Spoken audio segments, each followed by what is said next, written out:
یہ قصہ ایک عرب قبیلے کا ہے۔ وہاں کا سردار یعنی شیخ بہت مالدار آدمی تھا۔ ایک دن اس نے دیکھا کہ اس کے جانوروں میں سے ایک مرغا غائب ہے۔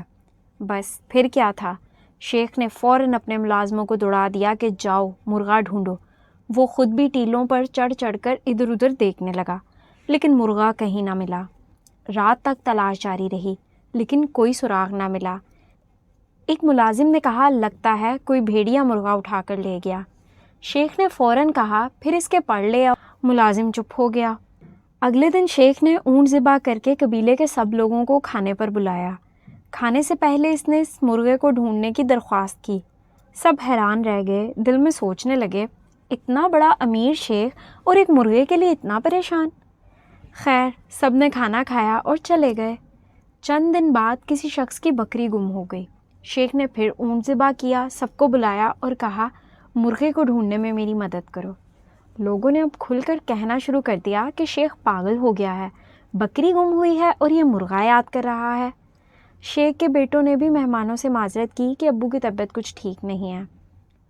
کچھ عرصے بعد ایک اونٹ گم ہو گیا۔ شیخ نے پھر وہی کیا، دعوت رکھی، سب کو کھانا کھلایا اور پھر کہا مرغے کو ڈھونڈنے میں میری مدد کرو۔ اب تو لوگ غصے میں آ گئے، کہا کہ اگر شیخ نے یہ پاگل پن بند نہ کیا تو ہم اسے سرداری سے ہٹا دیں گے۔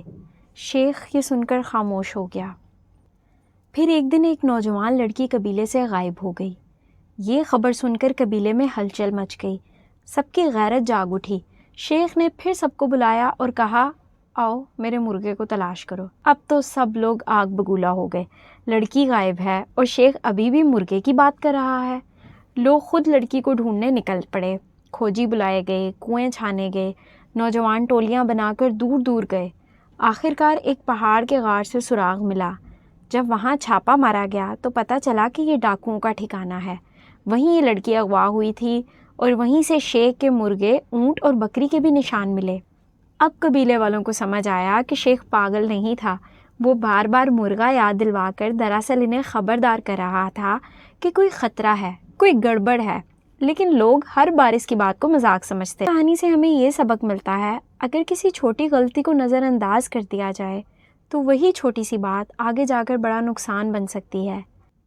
تباہی ایک لمحے میں نہیں آتی، بلکہ اس وقت آتی ہے جب ہم اپنی غلطی کو تسلیم کرنے کی بجائے اسے حکمت عملی سمجھ بیٹھتے ہیں۔